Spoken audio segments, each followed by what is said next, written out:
수영이가 좋아하는 랜덤 게임 start. AM 950, the progressive voice of Minnesota. It's the Matt McNeil Show. No, I mean, seriously, if you think that the Democrats are putting out any kind of friggin' unified resistance. As a matter of fact, and it's hard because I've actually had people nationally talking to me. It's like, Matt, you've met Ken Martin. What's going on? I'm like, I don't know. Death by focus group is my guess is going to be. That's what I guess is going on right now is, and the thing which is unfortunate is this, and I actually do think it's death by focus group. Not only do I think it's death by focus group, but the problem is that the focus groups are already set. Well, you need to make sure we take and say we have to be more moderate. It has to be more moderate. Now let's go have the focus group. Well, this focus group says we need to have health care for all. That focus group doesn't count. Get another one in here that says we need to have, more people getting kicked off health care. And that's the problem with the Democratic Party right now. And by the way, can I say this too? This is something I have been bellowing about for a while. And I have no idea. I have no doubt I've been bellowing about it probably since about 2015 when I said you can't have Colin Peterson and Bernie Sanders in the same political party. Those two guys are diametrically opposed to pretty much everything that each one of them stands for, yet they both had a D next to their name. That doesn't make any sense. And I said, what's happening is the Democratic Party is getting ripped apart because the second someone says, well, I'm really a moderate Republican, but I'll run as a Democrat, they go, sure. And they say, and no one in the party sits there and says, well, we have 10 core issues. Increase the minimum wage, healthcare for all, women's rights, strong union jobs, strong education, protecting the environment, fighting climate change. You need to be on board with at least 7 or 8 of those, and then we'll let you be a Democrat. They don't do that. What they do, and it's the outdoor cat philosophy. They'll welcome somebody in who only agrees with the Democratic Party slightly on one issue. And then the Democratic Party will basically torpedo their own party policies to make sure that when that outdoor cat comes by their house once a month and wants a saucer of milk, they can say, see, it's our cat still. And then the cat takes off. They come and visit for one issue. And as long as the Democrats forsake every other element of their party platform, they'll get that one vote. And frankly, the moderate Republicans don't want to let go of the Democratic Party right now. That's your problem. And David Hogg comes on in and he makes the very legitimate point that there is too many people here that do not fight for democratic policies and democratic issues. And he's public enemy number one, and they run him out of the party. You can't make it up. You can't make it up. This is why the reason why a guy like Donald Trump wins a second term is definitely they control the media. Definitely they had a money advantage. Definitely Elon Musk buying Twitter. But you have to have an insanely bad message,ing and this whole thing of we're really Republican light. Vote us, the Democrats. No, why? Why would, if I can just go with regular Republican, why did I get the light version of it? We're going to forsake most of our platform so that we can look like we appeal to you. If you don't stand for anything, no one's going to believe you. You just don't stand for anything anymore. And this is your problem. And this is the freaking problem with the Democratic Party. I mean, you should be out there saying, how am I? I'm a trained chimp. Okay. I'm a trained chimp. I'm a trained chimp. You play the music, I talk. And I can sit here and I can make this point. I can just, I don't know why this is so freaking hard. I'll give you a tough one. I'll give you a real tough one.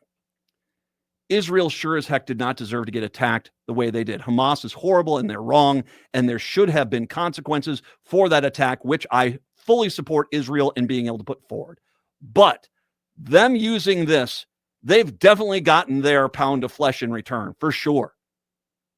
Them leveling Gaza attacking people that are looking for food, starving the Palestinians, who are not all Hamas, by the way, and basically saying now there's not going to be any Palestinian homeland, and if there is going to be one, it's not going to be anywhere in the Gaza. They're going to have to go move to some Muslim country, and they can have one there. That is wrong. Oh my, how dare I? Yeah, well, that's called actually looking at the situation and saying, Israel has a right to defend themselves, but I don't believe in them wiping the Palestinians off the planet. Gee willikers, that doesn't seem like some sort of liberal conspiracy.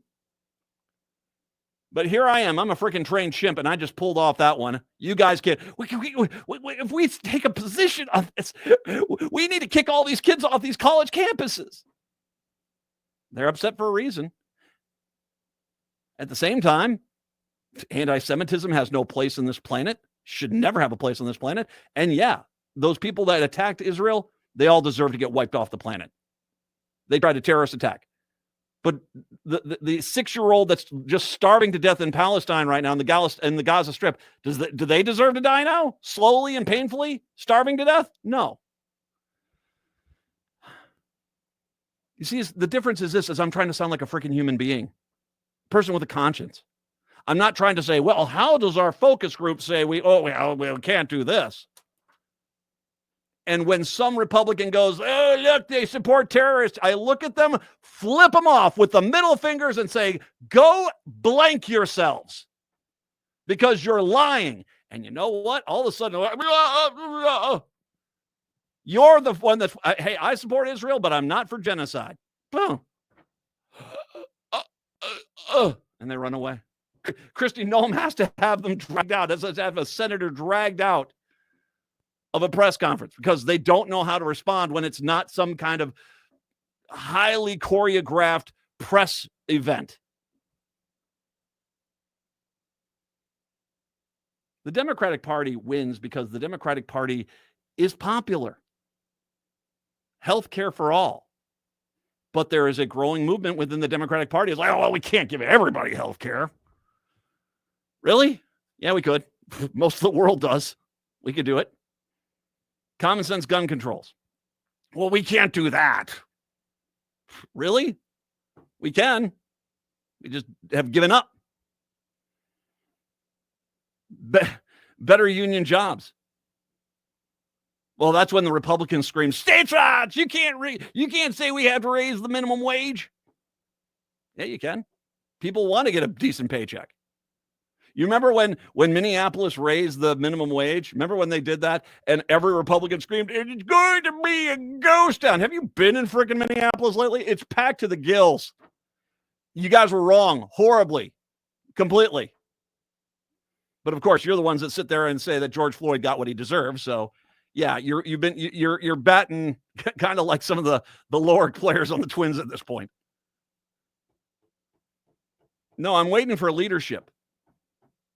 I'm waiting for leadership. I'm waiting for somebody that's not afraid to go out there and speak. I'm waiting for somebody who's got the guts to shut down their freaking Twitter account and say, enough with this, I'm on someplace else. You see, you can't even get the Democrats to shut down their freaking Twitter accounts, even though Elon Musk is trying to kill them. But I got a lot of followers here. And there's your problem. You're not concerned about making a difference. You're concerned about yourselves. You're concerned about, trying to win congeniality contests or, second place. And that's all you're concerned about right now. The Democratic Party I fell in love with had fighters, for God's sakes. Had real fighters. Hillary Clinton's a hell of a fighter. Joe Biden is a hell of a fighter. Barack Obama is a hell of a fighter. Who do we have now? We got guys like Walz and Pritzker. But is any Democrat out there saying, why are we having this convention? Oh, gosh, okay, I'll shut up now and let you talk more. We have people that are only in it for themselves. And when you have a guy like David Hogg come on out there and actually say, you know what, you guys are only in it for yourselves, you run them out of the party. I don't know what's wrong with Ken Martin.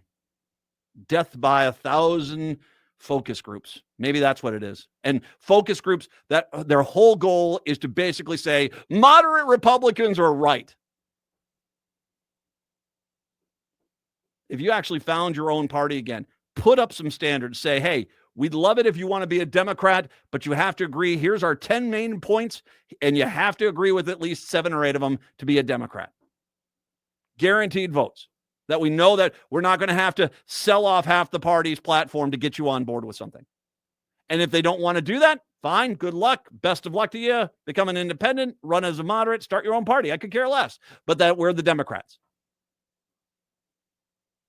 That's the leadership we need.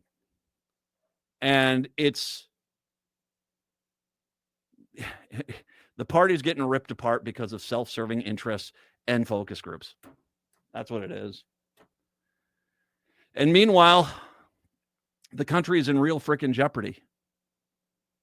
I say this knowing that at some point I could get yanked off the air here. This radio station could get shut down.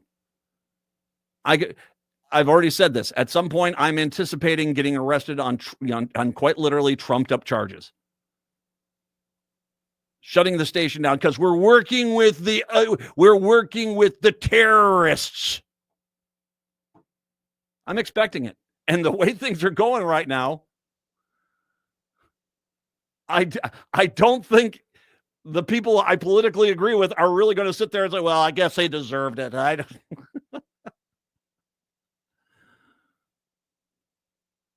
We are in an absolute leadership vacuum right now in the Democratic Party, and it is unfortunate. It is unfortunate. And no, you are not successful. And this is, by the way, and this is the lesson that the Labour Party in Britain had to learn, is just because in Britain the Tory party upset the people so much that they basically, out of a lack of anywhere else to go, went back to Labour, didn't mean Labour was successful. You have to give people a reason to vote for you. You have to give people a reason to fight. And look at this country right now. Look at everywhere you go. You're going to have a No Kings rally, and you guys are going to show up on Saturday and act like, look what I did. And you didn't do squat. You didn't do damn thing. You just want all the credit for it when all of a sudden the cameras are there and act like I did this. No, you didn't. The people are doing it. The people are begging you for leadership. They're begging you for inspiration. They're begging you for this. And you're failing spectacularly.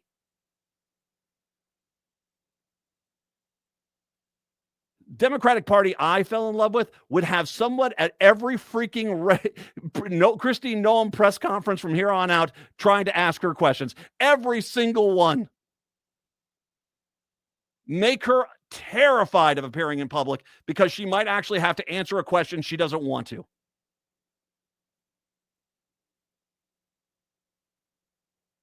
The Democratic Party I know of, when they got to a point where whether the Trump secretary doesn't want to answer their question, or the committee itself is so flawed and broken, it's only there to create clips for them to use on their YouTube pages and their TikTok pages. I would sit there and say, this is a travesty, this is a joke, and I'm not going to entertain this anymore because you guys are all broken and you're living in a freaking fantasy world. When you guys want to play real adult stuff, you can call me back into this hearing.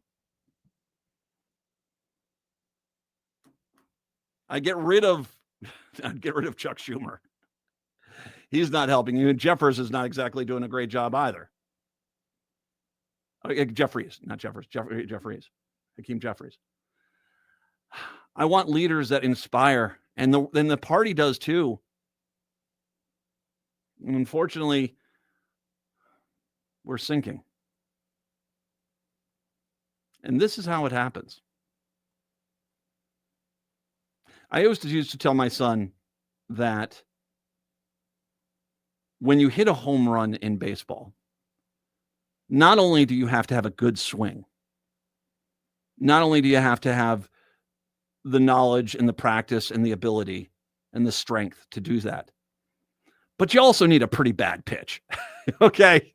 You need somebody to throw you the meatball, and you identify the meatball and you send the meatball go bye-bye. Trump is taking over this country because he's swinging for the fences. But the pitches that we're throwing in right now are not exactly wicked curves or unhittable sliders or 105-mile-an-hour fastballs. They're 72-mile-an-hour meatballs down the heart of the plate.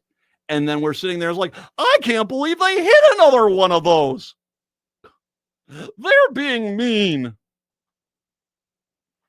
I didn't want to turn this into a rant about this stuff, but, sometimes we have to acknowledge where the problem really lies.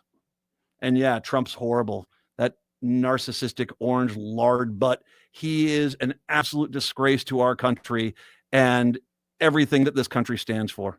And everyone around him, including most of the Republicans in Congress, are equally as incompetent and compromised. But they're swinging for the fences because we're throwing them pitches that they can hit. And